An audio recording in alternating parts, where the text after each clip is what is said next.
को नमन, बोधिसत्व बाबा साहब को नमन। और 10वां जो राष्ट्रीय बौद्ध संसद है, धम्म संसद, उसमें अब अलग अलग स्टेट से जो डेलीगेट्स आए हैं, सभी को मेरा नमो बुद्धाय, जय भीम। मैं सबसे पहले अभय रतन जी गौतम और उनकी टीम को बहुत बहुत धन्यवाद देता हूं कि पिछले 10 साल से ये ऐसे आयोजन भी कर रहे हैं और एक बौद्धों के लिए जो कानूनी लड़ाई है पिछले 10 साल से या और लंबी लड़ाई लड़ रहे हैं। आज मैं राजस्थान से बिलोंग करता हूँ। एक परिचय के माध्यम से आया था। मैं पिछले 5 साल से एक नालंदा फाउंडेशन है जिसके माध्यम से बौद्धों की गतिविधियाँ, बौद्ध पाली भाषा को बढ़ाते हैं, सिखाते हैं, संस्कारों का अलग अलग शिविर लगाते हैं। और राजस्थान के अंदर पिछली बार हम जैसे एक रथ लेके गए थे तो कम से कम 26 बुद्ध विहार राजस्थान के अंदर अभी विचाराधीन है, निर्माणाधीन है और बन गए हैं।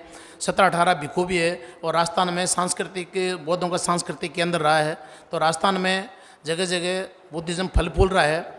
और मेरे माध्यम से कम 16 दीक्षा कार्यक्रम आयोजित हुए हैं। अभी पिछले जो सितंबर था उसमें 10,000 लोगों ने बौद्ध धर्म की दीक्षा ग्रहण की थी, जो मिशन जय भीम के आयोजन से माध्यम से था। मैं उसका प्रदेश अध्यक्ष हूँ। लेकिन एक समस्या, एक ज्वलंत मुद्दा ज़रूर ये है, या एक विडंबना कहेंगे, कि जो बौद्ध बन रहे हैं वो कहाँ जा रहे हैं, उनकी आइडेंटिफिकेशन कहाँ है, उनकी पहचान कहाँ है, बौद्ध समाज क्यों नहीं बन रहा है। बड़ी चुनौती है हमारे सामने कि बौद्धों की चुनौती भी है, बौद्ध समाज का निर्माण भी एक चुनौती है।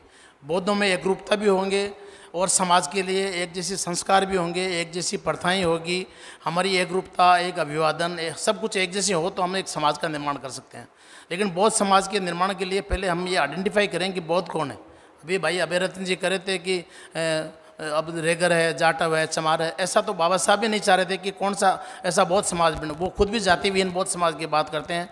अब ये एक विडंबना ये कहेंगे कि 1990 का जो एक्ट है, 90 का जो प्रावधान है, उसमें ये कहा है कि भाई आपके फोर फादर्स अगर एससी का बेनिफिट लेते आए हैं तो उनको वो प्रिविलेज दिया जाएगा। लेकिन हमारा नैतिक दायित्व आता है कि ये गवर्नमेंट का कानून है, इसको आप अलग रहने दीजिए आप।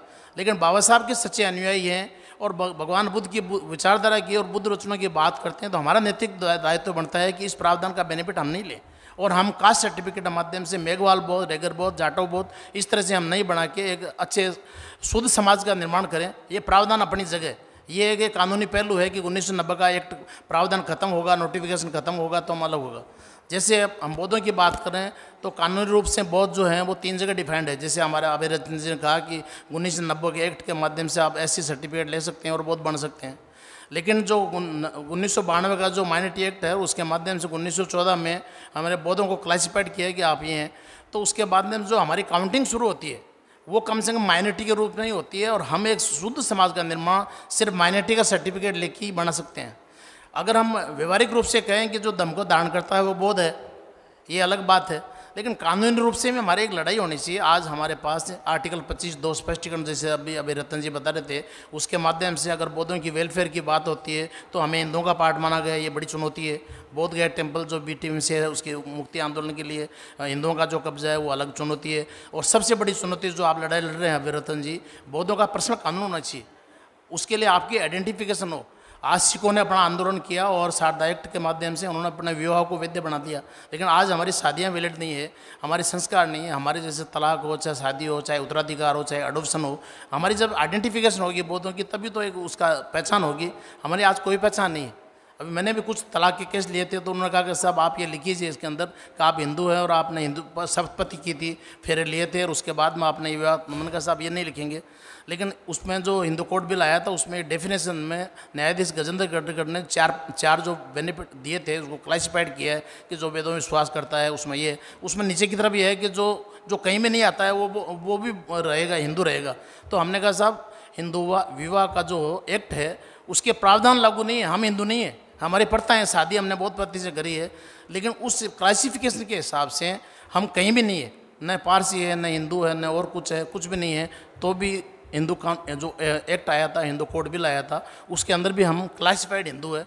उसके माध्यम से हमने तलाक लिया। और ये कहेंगे कि भाई बौद्ध हैं तो आपका वैलिड नहीं होगा, तलाक भी नहीं मिलेगा, न शादियाँ वैलिड होगी। तो बहुत बड़ी चुनौती है कि हमारा एक बौद्धों का पर्सनल लॉ जो अभय रतन जी और उनकी टीम लड़ रही है ये बहुत ही प्रारंभिक है। क्योंकि पहचान आदमी के कानूनी रूप से होती है, व्यवहारिक रूप से बौद्ध होना अलग चीज़ है। बौद्ध समाज का निर्माण अलग करना है, आचरण में उतार लिया, ये व्यवहारिक बातें हैं।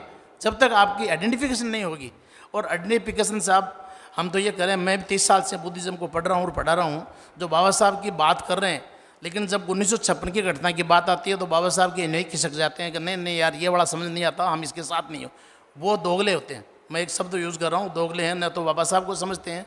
बाबा साहब की 1956 की घटना और आपका बुद्धिज़्म में नहीं जाएंगे तो आप सच्चे अम्बेडकरवादी नहीं हो सकते।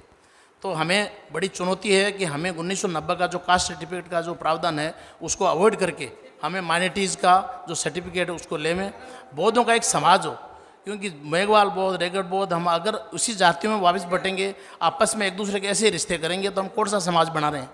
तो आज आवश्यकता है कि बौद्धों का एक समाज हो, बौद्धों का कानून हो, और जो लड़ाई ये लड़ रहे हैं उसमें हम सब लोग मिलके एक कोऑर्डिनेशन के रूप में एक सामंजस्य के माध्यम से, क्योंकि आज एक बात ज़रूर कहेंगे कि बाबा साहब के नाम से लाखों करोड़ों संगठन है, उनका एकीकरण संभव नहीं है। हर आदमी की महत्वाकांक्षा है, हर संगठन की महत्वाकांक्षा है, उनकी पहचान है।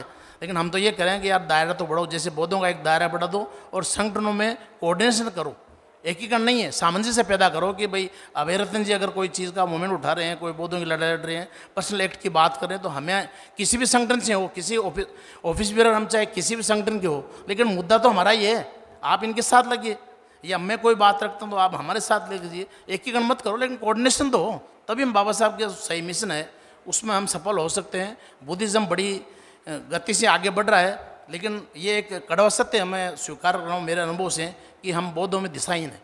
आज बौद्धों की ब्रांचें कायम कर दी हमने, अम्बेडकरवादी बौद्ध अलग है, रक्त संबंधी बौद्ध अलग है, परंपरागत बौद्ध अलग है, विपස්සना वाले बौद्ध अलग हैं। तो कौन से बौद्धों की कहाँ ब्रांचें बना रहे हैं आप? हम तो हमें एक चाहिए। जब बाबा साहब ने जब दीक्षा ली थी, उन्होंने कहा भाई आप कौन सी यान में जा रहे हैं, तो कहा मैं बुद्ध यान में जा रहा हूँ। तो हमें बुद्ध का ओरिजिनल जो धम्म है, ओरिजिनल विचारधारा है, वहाँ जाना है, न कि हमें कास्ट में बढ़ना है, न किसी और चीज़ें बढ़ना है। तो इस तरह से हम अपनी एक आइडेंटिटी, एक पहचान और करके हमें एक समाज का निर्माण करना है, और समाज के निर्माण के लिए कानूनी जो पहलू है, कानूनी पहलू अनिवार्य है, और कानूनी पहलू बिना हमारी कोई पहचान नहीं है। चाहे हम बौद्ध बने, सर्टिफिकेट ले लें, बौद्धों का सर्टिफिकेट ले लिया, लेकिन कानूनी रूप से आप बौद्ध ही नहीं है, तो सर्टिफिकेट लेने से क्या मतलब रहेगा। लेकिन ये है कि भाई अभी जैसे अपने एक अन्यथा बात करें, हिंदू अपना कहता है कि सब जो खाती है वो अपना जनेऊ पहने और कुछ वो करें, दायरा बढ़ाओ। तो अभी एक आवश्यकता मैं ऐसे महसूस कर रहा हूँ कि भाई जो दीक्षा लेके हमें बौद्धों का एक दायरा बढ़ा ले।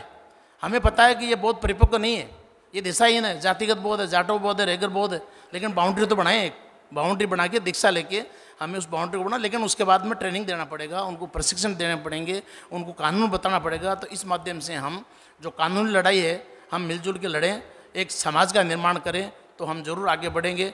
इस तरह का आयोजन करके हमें एक खुले मंच के ऊपर एक विचार रखने का मौका देते हैं अभय रतन जी। पिछले 10 साल से मैं भी 2-3 बार आया हूँ, और आप अच्छे कानूनी लड़ाई लड़ रहे हैं और बहुत अच्छा जैसे काम कर रहे हैं, तो हम आपके साथ में हैं। बहुत बहुत धन्यवाद, साधुवाद, धन्यवाद।